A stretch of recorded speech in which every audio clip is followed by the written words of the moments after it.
Victoire du Paris Saint-Germain au Parc des Princes contre Angers avec des buts de Hugo Ekitike et Lionel Messi pour son grand retour à la compétition. Léo Messi qui a été très très bon ce soir. Mais honnêtement, j'avais d'abord une question à vous poser. Et honnêtement, répondez-moi franchement en commentaire. Dites-moi honnêtement en commentaire, est-ce que vous prenez du plaisir en regardant les matchs du Paris Saint-Germain? Est-ce que vous kiffez regarder le Paris Saint-Germain? Malgré les victoires, malgré les scores, honnêtement, quand vous êtes assis sur votre fauteuil, sur votre chaise, sur votre siège de bureau, est-ce que vous prenez du plaisir? Parce que là, très clairement, on est revenu aux années Pochettino. Là, on va pas se mentir, malgré la victoire ce soir, mais c'est d'un ennui abyssal. 10 bonnes premières minutes, où on a pris du plaisir, bonne séquence de jeu, et dès que tu mènes 1-0, ça s'arrête complètement de jouer. Alors, on l'avait vu sous l'ère Pochettino, mais aussi sous l'ère Thomas Tuchel. Mais je ne comprends pas. Très clairement, je ne comprends pas. Et surtout, comment tu peux te faire autant dominer en deuxième mi-temps de la 45e au but de Messi? L'équipe est complètement coupée en deux. Et à un moment donné, il faut ouvrir les yeux. Il faut être réaliste. Alors d'accord, on va commencer par les choses positives d'abord. Parce que voilà, il faut en trouver. Très clairement, un grand Léo Messi ce soir.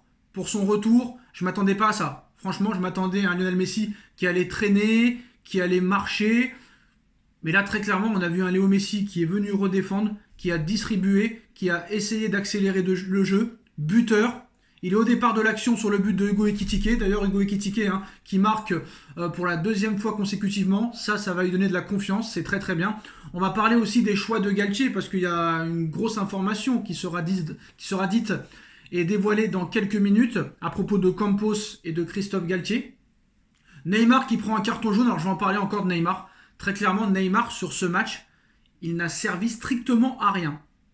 La personne qui ose dire que Neymar a fait un bon match ce soir, on ne regarde pas les mêmes matchs. Là, très clairement, on est d'accord. Il a encore pris un carton jaune. Bon, Neymar, maintenant, c'est un match, un carton jaune. Mais Neymar, ce soir, honnêtement, et comme les derniers matchs avec le PSG, à part le voir par terre, en train de souffrir alors que le gars tombe tout seul, il ne sert strictement à rien. Et ce soir, à part Lionel Messi et Nordi Mukiele, bon, Donnarumma, il n'a pas eu grand-chose à faire parce que Angers a raté beaucoup d'occasions entre la 45e et la 80e. Surtout une énorme occasion qui va au-dessus. Mais honnêtement, cette équipe est complètement coupée en deux.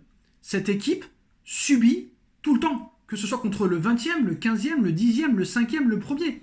Et dès que l'équipe adverse met de l'envie et de l'intensité, le PSG est en grande difficulté. Juan Bernat, ce soir, sur son côté gauche, a été nullissime, catastrophique. Catastrophique.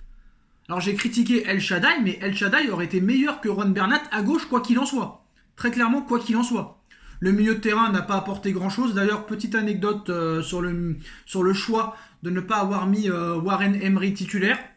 La question a été posée à Galtier hier en conférence de presse. Et Galtier nous explique que non seulement Warren Emery peut débuter un match en tant que titulaire en Ligue 1, mais aussi en Ligue des Champions. C'est pas moi qui le dis, c'est pas moi qui l'invente, c'est Christophe Galtier qui l'a dit hier en conférence de presse d'avant-match. Que non seulement il pouvait commencer un match titulaire en Ligue 1, mais aussi en Ligue des Champions. Donc il a été très loin. Donc tu te dis, 24 heures avant le match, que Warren Emery va être titulaire contre Angers, qui est dernier avec 8 points et qui a presque 30 points d'écart entre le PSG et Angers. Tu ne prends pas énormément de risques en mettant Emery titulaire contre Angers. Surtout après les propos de Galtier en conférence de presse. Et là, tu vois l'équipe. Alors, toutes les équipes probables, en début de matinée, nous expliquaient que Warren allait être titulaire, surtout en l'absence de Marco Verratti. Mais très clairement, que voulait faire Galtier lors de ce match contre Angers? Il voulait mettre Danilo, Fabian Ruiz et Emery. À la place de Vitinha, il voulait mettre Vitinha sur le banc. Mais comme c'est Campos qui a acheté Vitinha 41 millions d'euros, il a été le voir. Et il lui a dit, comment ça Christophe? Tu vas mettre Vitinha sur le banc et tu vas mettre Emery titulaire. Et n'oublie pas que c'est moi qui ai pris Vitinha et qu'on a dépensé 41 millions d'euros. Donc tu ne peux pas mettre Vitinha sur le banc pour Warren Emery qui a 16 ans. Donc déjà, très clairement, Galtier, il n'a pas le contrôle. Comme les autres coachs, il n'a pas le contrôle. Et il n'a pas les pleins pouvoirs. C'est Campos et Nasser qui décident. Quand vous avez vu le but de Messi, avez-vous vu le deuxième but de Messi? Le 2-0, le but de Messi. Canal+, qui te fait un zoom sur Nasser et sur Campos qui étaient soulagés.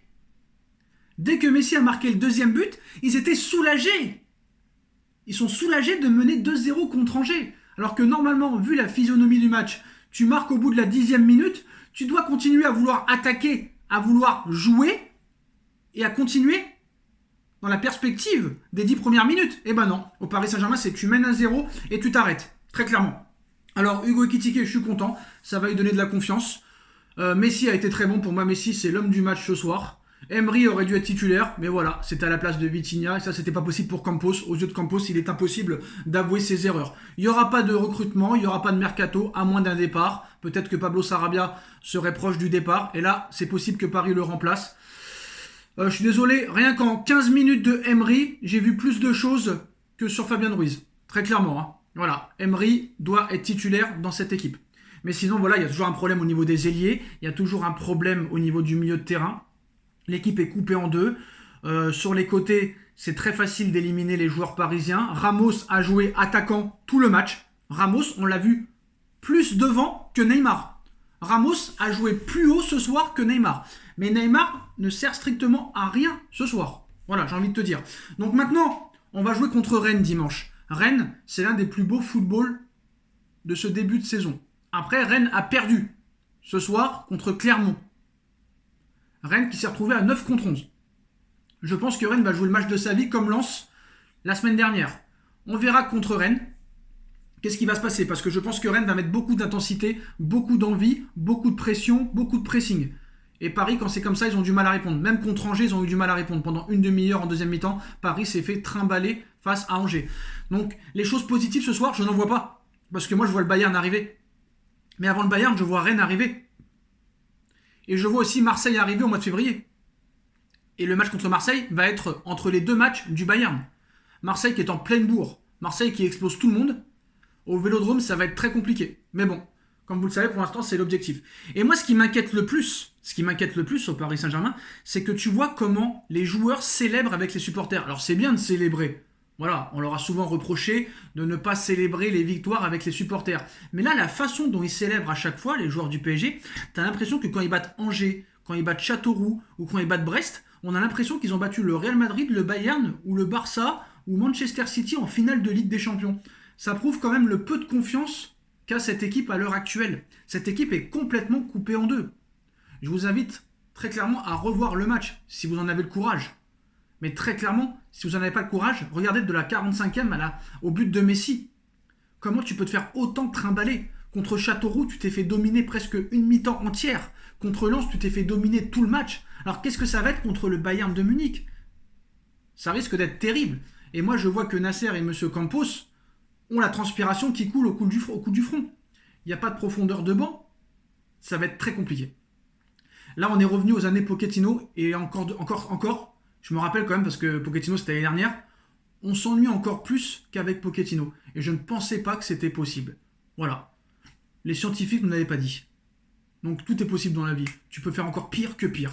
Très clairement. Mais moi, je ne prends aucun plaisir à regarder cette équipe. Aujourd'hui, j'ai pris du plaisir à regarder Messi, mais pas à regarder le Paris Saint-Germain. C'est exactement ça. Après, il y a eu de l'ambiance, ça c'est bien. Voilà, victoire du Paris Saint-Germain, 2-0. Je pense que Paris va être champion tranquillement, donc les purges vont s'accélérer. Mais le match contre Rennes, le match contre Marseille et le match contre le Bayern, là on va voir, il y a un match contre Monaco aussi. Donc là maintenant, les gros matchs vont commencer à partir de dimanche.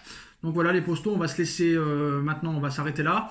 Et on va se retrouver dans quelques minutes pour le débrief de Nono sur la chaîne Les Vidéos de Nono et Sacha. Et allez Paris, tchuss.